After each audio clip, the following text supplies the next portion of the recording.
Moi, je suis là pour faire la présentation à sa place. Je m'appelle Julien Orego et je suis conseillère sur l'environnement et sur le climat au BHA. Et aussi, je suis chef de l'intégration du climat et je travaille dans le cadre du contrat ICOS. Donc, je travaille beaucoup dans le domaine politique et je suis aussi la conseillère politique pour les RIFSA. Et je suis contente d'avoir la Haïti dans mon portefeuille de pays avec lesquels je travaille. L'objectif de cette séance, c'est de nous assurer que vous avez compris comment intégrer le climat et l'environnement dans vos systèmes de suivi et d'évaluation. Et j'aimerais passer en revue les exigences et aussi parler de comment on peut intégrer le climat et l'environnement dans le SAE.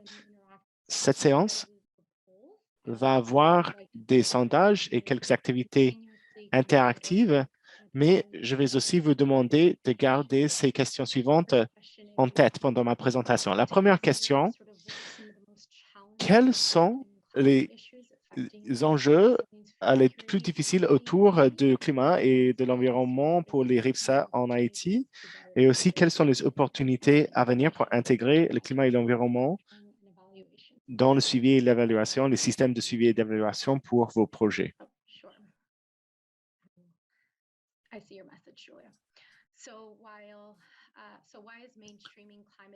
Donc, pourquoi est-ce que l'intégration du climat et de l'environnement dans le SAE est-elle importante? À un niveau mondial, il y a la crise climatique et la dégradation environnementale qui menacent toutes les activités de l'USAID et menacent le processus même du développement qui est en place depuis 500 années. Mais ces risques climatiques et environnementaux peuvent être atténués avec la, la collaboration propice du suivi d'évaluation et des experts environnementaux et aussi avec l'inclusion des indicateurs environnementaux qui nous aident à comprendre l'impact des risques sur les résultats. Avec tout cela à l'esprit, nous allons commencer à revoir les exigences du climat et de l'environnement. Donc, il faut parler, bien sûr, de la nouvelle stratégie climatique qui vient d'être publiée en avril de cette année, qui suit dans la tracée des politiques antérieures. Mais cette nouvelle stratégie est orientée par l'objectif général d'établir des actions équitables et ambitieuses pour confronter la crise climatique. Ces actions, ces cibles comprennent l'adaptation, y compris la résilience climatique, l'atténuation pour réduire ou séquestrer les émissions de dioxyde de carbone. Nous voulons financer les financements publics et privés et nous voulons aussi lancer des changements systémiques à travers toutes sortes de secteurs. Donc, ces changements systémiques, nous allons les réaliser avec le développement inclusif et l'équité va toujours être l'élément central de notre approche climatique. Donc, le changement climatique a un impact sur tout le monde, sur l'environnement et sur toutes les populations et nous avons besoin des indicateurs qui vont valoriser les actions équitables et ambitieuses que nous pouvons prendre sur le climat, surtout dans le contexte des communautés diverses, et nous voulons mettre l'accent sur l'engagement et l'amplification des voix des populations marginalisées.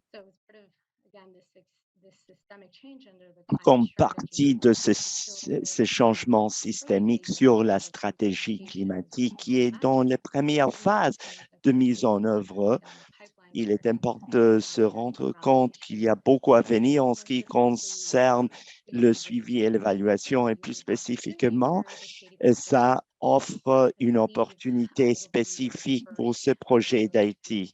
Je pense que ça sera une des premières activités de résilience en matière de sécurité alimentaire sur ce nouveau plan. une des questions critiques de USAID est l'initiative d'équité climatique.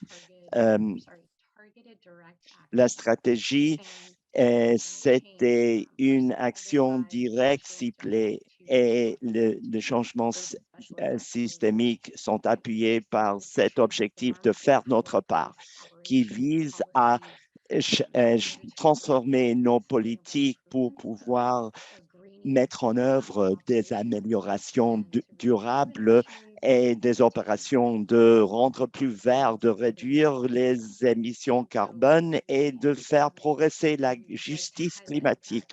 On voudrait souligner l'équité climatique et les recrutements climatiques sont importants parce que le climat et l'environnement ne sont pas diverses. Donc, il faut avoir une participation importante des parties prenantes pour répondre aux questions locales. Donc, l'USAID est en faveur de la diversité, l'inclusion, l'accessibilité et l'équité. Pour l'USAID, pour ses partenaires, on a 2 boursiers d'équité et de justice climatique et vous pouvez toujours les contacter pour plus d'informations là-dessus. Donc, pour parler un peu plus des opérations de justice climatique, on veut promouvoir la résilience et la sauvegarde des ressources naturelles et l'environnement. C'est inclus dans l'évaluation d'impact sur l'environnement pour voir les conditions existantes environnementales et pour voir les possibles impacts sur la communauté et l'environnement. Cette évaluation d'impact environnemental s'encadre dans les procédures d'impact environnemental, dont le numéro figure sur la diapositive qui donne les directives des politiques sur l'atténuation des impacts environnementaux. Je vais décrire plus spécifiquement sur le CFR 206, c'est manifeste en ce qui concerne la documentation des conformités pour le projet. En travaillant, on a les processus de gestion de risque pour évaluer et gérer le risque environnemental en programmant plusieurs scénarios possibles pour l'avenir et pour assurer la durabilité climatique. C'est sous le ADS 201, comme on le connaît. Donc, on a ces exigences opérationnelles pour les risques environnementaux et climatiques et pour le suivi et l'évaluation. Il est évident qu'il vaut mieux bien coordonner entre les deux. Donc, les activités de résilience en matière de sécurité alimentaire sont des programmes très complexes. Donc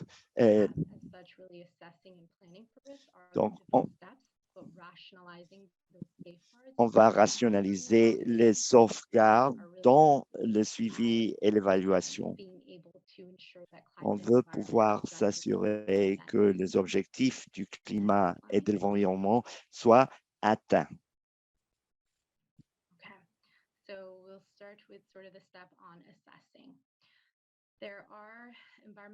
Il y a des documents de conformité à l'environnement qui sont fondamentaux à tous les projets.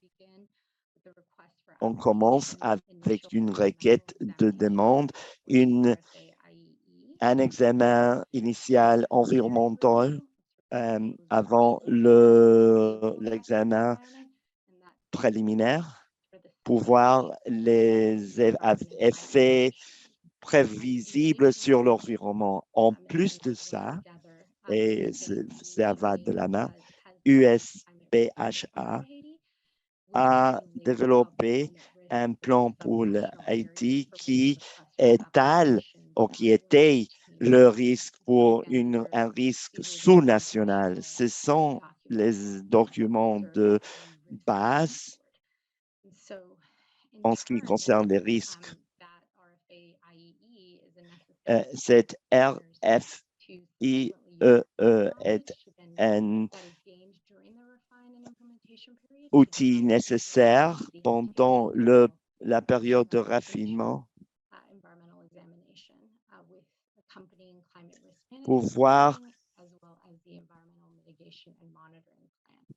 avec les programmes de suivi et atténuation environnementale. Quelque chose qui n'est pas visible ici, mais qui vaut la peine de mentionner, c'est qu'il y a des analyses additionnelles ou complémentaires pendant la durée de l'activité, par exemple des évaluations de pesticides et des évaluations de la qualité d'eau. Je voulais juste mentionner que ces analyses complémentaires existent, mais c'est vraiment le IEE au niveau de l'activité qui est le moteur de la sauvegarde environnementale du projet. Il est bon d'attirer l'attention sur la mise en œuvre de n'importe lequel de ces documents que je viens d'évoquer n'est pas meilleur que le recrutement du personnel. Et je vais entrer en plus de détails. Donc, le plan d'atténuation et de surveillance de l'environnement, le EMMP, pour réduire les risques déjà identifiés, le EMMP et comment on les aborde. Donc, le EMMP assure la présence de mesures d'atténuation et des indicateurs. C'est très spécifique pour une activité déterminée et pas pour tout le projet. Le EMMP, c'est comment on traduit les conditions IEPP à cette action spécifique et c'est comment on planifie la gestion des risques initialement identifiés. Ça a trait à la planification et aux solutions. Ici, c'est une étape d'action à part ces indicateurs. Le EMPP établit les fréquences de suivi et de rapport et établit un calendrier pour le suivi et l'atténuation. On les actualise normalement une fois par an pendant la durée de vie du projet et l'expertise de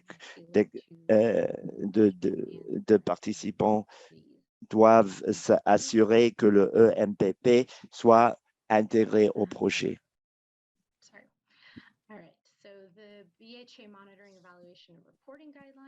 L'orientation sur le suivi et évaluation d'ICANTEX peut être ajoutée à la section justification de la PIRS. Ça prend des indicateurs qu'on a et les définit, explique comment on les mesure et le but est comment les deux peuvent se communiquer, la communication et la coordination entre les staffs d'environnement et du suivi pour être sûr que c'est reflété dans le suivi-évaluation. S'il y a une chose que vous apprenez ici, c'est que si bien l'examen initial environnemental et le plan d'atténuation environnementale peut aider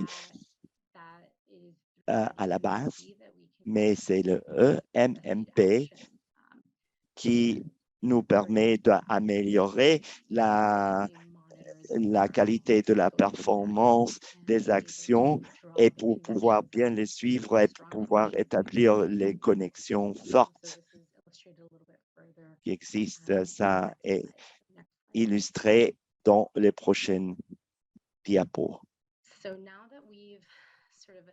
Maintenant qu'on a évalué et planifié comment est-ce qu'on agit en créant de la sensibilisation, que il y a des indicateurs qui sont influencés en abordant les indicateurs du climat et de l'environnement. Il y aura des rapports sur le climat et le risque environnemental dans les rapports annuels, ainsi que dans d'autres rapports dont je vais parler tout à l'heure.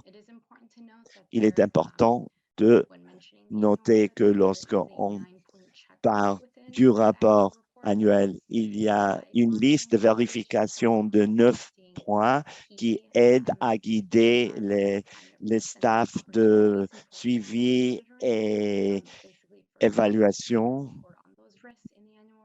pour faire l'état de ces risques dans le rapport annuel. Il faut vérifier que cette liste de contrôle existe, effectivement.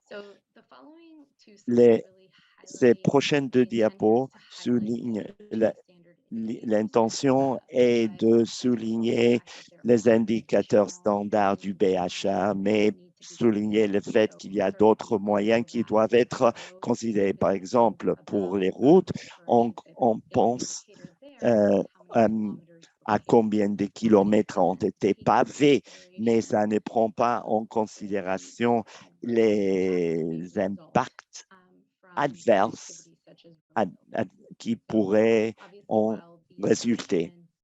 Évidemment, si bien l'intention n'est pas d'augmenter la vulnérabilité dans nos programmes, et on ne voudrait jamais que quelque chose de mauvais arrive, les impacts environnementaux peuvent être le résultat des activités. Donc, il faut suivre ces impacts. Selon les exemples fournis ici, des choses à considérer sont la déforestation, l'altération de la qualité de l'eau, la traite de personnes.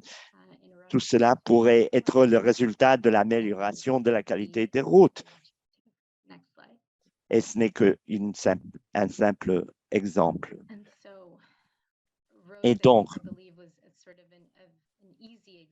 les routes étaient un exemple facile pour illustrer les impacts adverses sur l'environnement, mais même les adaptations au climat pourraient avoir des conséquences négatives.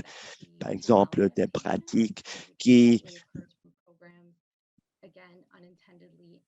quand les programmes augmentent sans vouloir, au lieu de réduire la vulnérabilité au changement climatique et oblige les populations à suivre des chemins non durables.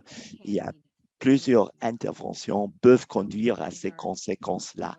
Les programmes sont mal adaptés lorsqu'ils ne prennent en considération certains contextes politiques, sociaux et environnementaux et quelques impacts à considérer et à éviter qui on pourrait s'y attendre lorsqu'on travaille sur les stratégies d'adaptation au climat. C'est la question de l'accaparement des terres ou le déplacement obligé, l'insécurité hydrique et les impacts généraux sur le bien-être et sur les moyens de subsistance. On vous demande de considérer les deux questions suivantes. Comment mieux connecter les indicateurs de performance avec le suivi et l'évaluation et comment éviter des impacts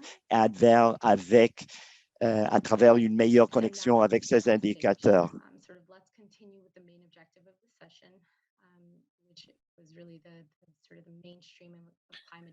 Donc, l'objectif de cette intervention, c'est de vous parler de l'intégration du climat et de l'environnement dans le SAE et j'aimerais vous le présenter étape par étape de façon pratique. Donc, l'étape numéro 1 pourrait vous ressembler intuitive, mais il est important de mettre l'accent sur le fait que l'embauche du personnel à temps plein qualifié est nécessaire pour répondre aux besoins de vos projets. On a constaté cela avec toutes les expériences de SAID et surtout du BHA. Un bon niveau de personnel soutient les sauvegardes environnementaux. Il y a plusieurs points de haut niveau qu'on vous conseille ici, le fait d'avoir un spécialiste dédié avec plus de 3 ans d'expérience technique, d'avoir quelqu'un qui va rendre compte au chef de parti pour assurer que les gérants ont été briefés de la bonne façon. L'étape numéro 2, c'est la coordination du personnel du SAE et de l'environnement. Et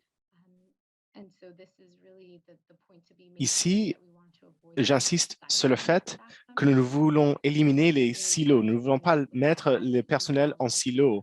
Et cela touche aux connaissances de l'IEE. Et avec ces connaissances et avec ce spécialiste environnemental, normalement, vous allez avoir un dialogue ouvert et constant de coordination entre les différents membres du personnel pour s'assurer qu'on va réaliser tous nos objectifs. Donc, avec l'embauche d'un personnel dédié, il est aussi important d'établir un budget suffisant pour s'assurer qu'il y a une bonne gestion de risques environnementaux et qu'on respecte toutes les exigences environnementales. Le budget va bien sûr varier de projet à projet et toutes les activités données ici sont des cas d'illustration. Ce n'est pas une liste exhaustive. Par exemple, les partenaires vont vouloir peut-être prendre en compte les formations environnementales pour les membres du personnel qui, au-delà des membres du personnel qui travaillent sur ces questions de façon quotidienne, et aussi l'intégration des outils de suivi.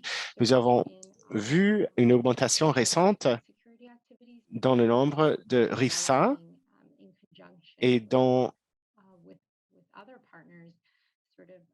avec les partenaires, on développe des façons novatrices pour faire avancer le suivi environnemental et pour développer de nouveaux outils, des outils sur Internet, par exemple.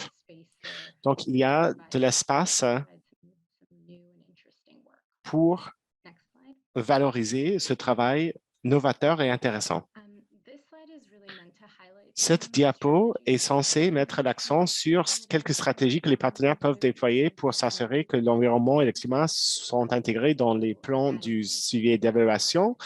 Donc, je reviens encore une fois à la question précédente, de penser aux opportunités à l'avenir, telles que les visites sur le terrain et les évaluations qui pourraient mieux intégrer les informations climatiques et environnementales dans le système de SAE, ou peut-être on peut le faire dans le cadre des évaluations du projet ou du rapport annuel, par exemple. Et cette liste d'exemples, encore une fois, n'est pas exhaustive. L'approche idéale, c'est une approche holistique qui va prendre toutes ces considérations climatiques et environnementales à chaque point où on peut les intégrer dans les outils de suivi sur le terrain, dans les visites, dans la revue de mi-chemin, la revue technique de mi-chemin. Donc, pour résumer quelques points clés,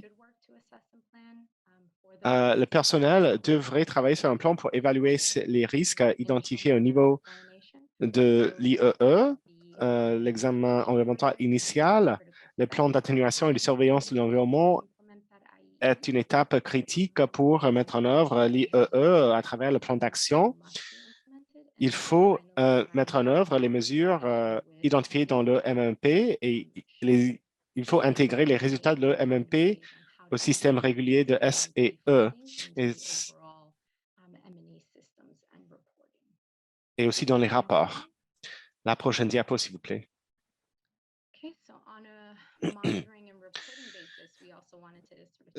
Pour les rapports et le suivi, nous voulions aussi vous rappeler de quelques calendriers importants au niveau de la conformité environnementale.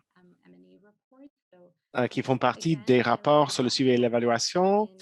Et il y a le checklist en annexe du rapport annuel qui est à rendre dans l'automne, bien sûr, suivi par le PREP, la proposition d'estimation des ressources du pipeline, qui nécessite un rapport de durabilité, un rapport de statut environnemental. C'est un rapport à soumettre de façon annuelle qui revoit les enjeux environnementaux qui ont peut-être des implications pour les coûts ou là où on va avoir besoin peut-être des formations supplémentaires ou là où on a identifié la nécessité de mener une évaluation environnementale.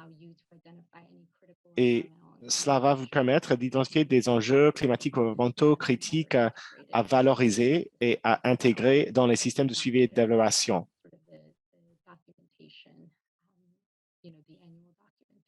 Et pas seulement dans les rapports annuels. Notre bureau, le BEO,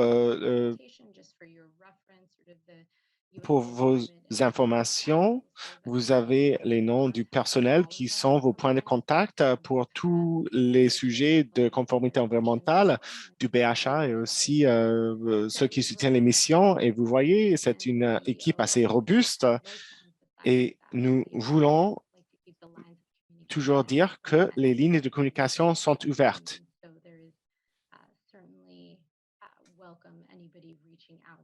Et vous pouvez toujours nous contacter par voie des mails, les adresses mails que vous voyez sur cette diapo. Et finalement, nous avons quelques documents de référence, quelques ressources de référence pour vous, qu'on voulait vous donner dans le cadre de cette présentation. Ce n'est pas une liste exhaustive. Ce ne sont que quelques ressources qui pourraient vous aider à commencer. Mais il y a beaucoup d'autres ressources qui sont disponibles. Et nous sommes toujours là à votre disposition pour vous aider à trouver les bonnes ressources si vous en avez besoin ou si vous avez des